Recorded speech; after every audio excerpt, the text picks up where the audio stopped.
तो फाइनाली आम डंगा आसिक पहुँची जाइए आम दु जन चलू नदी एयरपोर्ट को माँ को दर्शन करने बहुत दिन पर मु डंगारे बसी तो मत डंगारे बसिक बहुत ही खुशी लगुच डंगारू आप पूरा व्यू को एंजॉय करेंगे। बहुत मस्ती देखा पानी देखो केते सफा नीट एंड क्लीन अच्छे।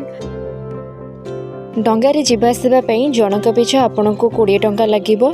तो देखो आम आसी पहुँची गलु नदी कूड़े आठू माँ काली बहुत बड़ मूर्ति देखा आम चलू माँ को दर्शन करने पहाड़ उपरे माँ को मूर्ति अच्छी।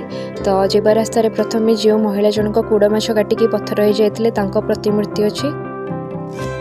तापर आपण को गणेश भगवान मूर्ति एवं माँ काली मूर्ति देखा मिल जाव। पहाड़ उपर बहुत ही सुंदर दृश्य देखा जाउथला।